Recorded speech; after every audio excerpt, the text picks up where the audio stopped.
हुकूमत को दोबारा नैब कानून में तरमीम करने की क्या ज़रूरत पड़ी है और क्या देख रहे हैं आप कि जल्द कोई बड़ी गिरफ्तारी मुतवक्के है? देखिए, पहले तो बात ये समझने की ज़रूरत है कि एहतसाब के नाम पर जो भी हुकूमत आई उसने एहतसाब को अपने सियासी मकासद के लिए इस्तेमाल किया। हमने माजी में भी देखा और फिर उसमें और ज़रूरी नहीं कि तमाम केसेस जो हैं वो सियासी मकासद के लिए इस्तेमाल होते हों।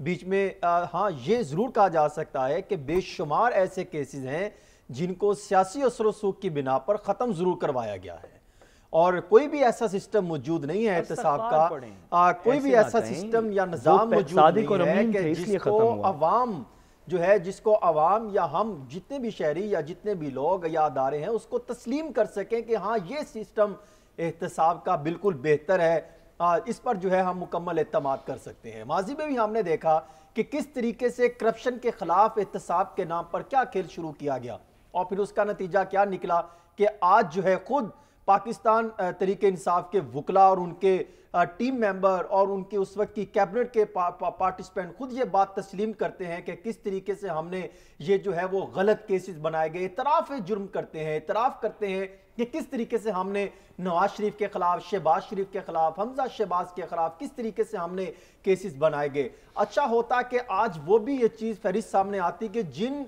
अदारों की जानिब से यानी जुडिशल सिस्टम की जानिब से जो रिमांड दिए जाते रहे उसका अब क्या सिस्टम होगा, उस पर कई सवालात अब खड़े होते हैं कि क्या उन करप्शन के एलिगेशंस पर अगर अदालत ने 14 दिन का रिमांड दिया नवाज शरीफ का, मरियम नवाज शरीफ साहिबा का, उनके साथ दीगर जितने भी अफराद हैं, जहांगीर तरीन हो और दीगर जितने के खिलाफ करप्शन के केसेस बनते रहे या जिनके खिलाफ फैसले आते रहे, वो आपका उनकी क्या स्टैंडिंग है?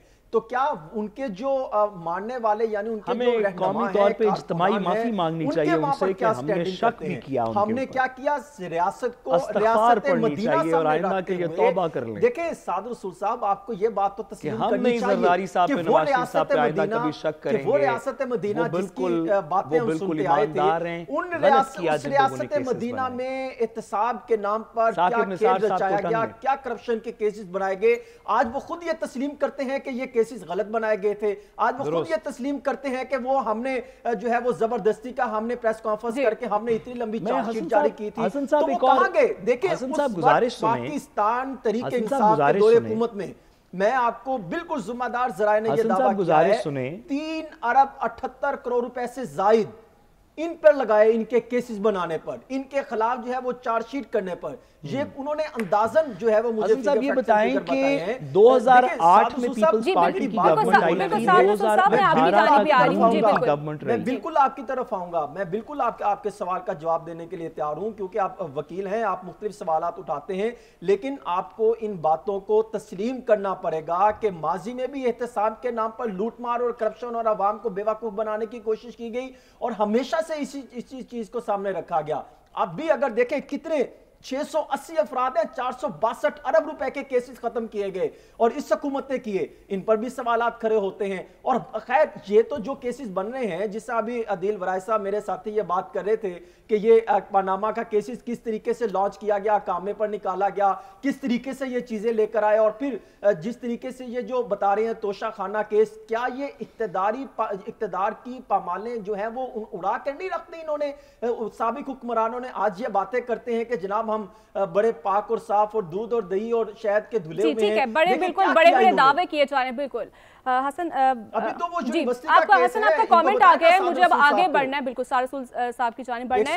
साहब आप कैसे देखते हैं आज IMF वफ्द ने अहम मुलाकात की है सियासी शख्सियत से, क्या देख रहे हैं आप कि इस मुलाकात से जो है सियासी अदम इस्तेहकाम में कमी आएगी?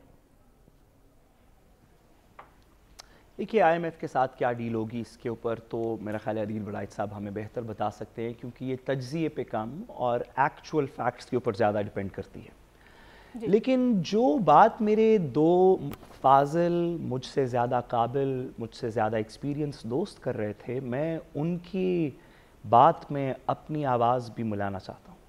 वो कहते हैं ना कि हाथी के पैर में सबका पैर, तो हम अदील वड़ाइच साहब के साथ हैं, हसन रज़ा साहब के साथ हैं, सारी कौम इस बात के अंदर कि नवाज शरीफ साहब के और जरदारी साहब के खिलाफ जो करप्शन के केसेस बनाए गए वो तो बिल्कुल गलत थे, बल्कि जितनी बात भी 2008 के अंदर पीपल्स पार्टी की गवर्नमेंट आई, 2018 तक नून लीग की गवर्नमेंट थी, ये 10 साल का पीरियड है।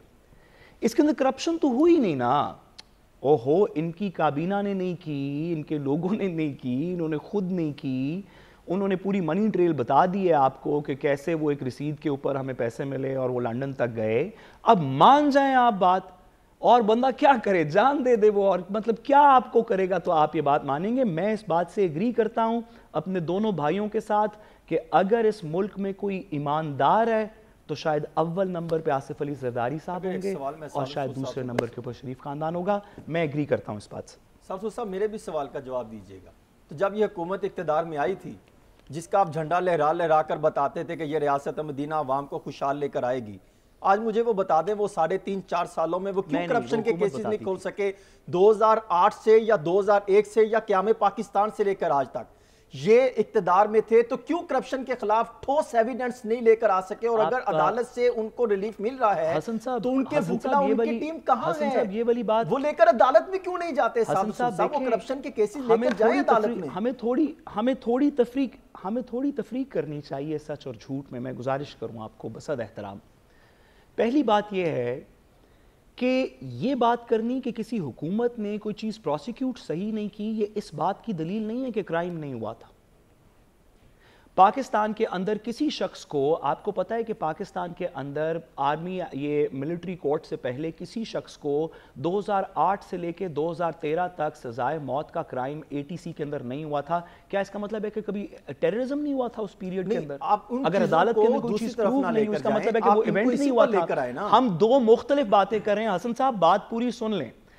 आप ये कह रहे हैं कि अदालत से रिहा हो जाने का मतलब है कि उन्होंने करप्शन नहीं की थी। मैं आपसे कह रहा हूं कि वो अदालत से रिहा हो गए हैं, आइंदा भी उनके खिलाफ कोई शवाहिद नहीं निकलेंगे इंशाअल्लाह ताला। सफ़ाए मिसल पे उनके खिलाफ कभी कोई शवाहिद नहीं निकलेंगे।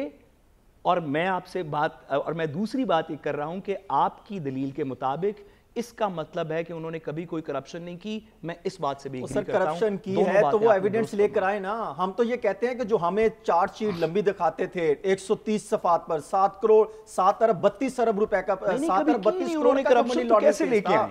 मैं तो कहते हैं हमें दिखाए हैं, वही टीम आज लेकर जाए अदालतों में। इस्तग़फ़ार की तस्बीह पढ़नी चाहिए जिन्होंने कहा कि किसी ने करप्शन केसेस को उनके दौर में गलत तरीके से उसको जो मैनिपुलेट किया गया। ओहो, झूठ बोला है तो केसेस जो जिम्मेदार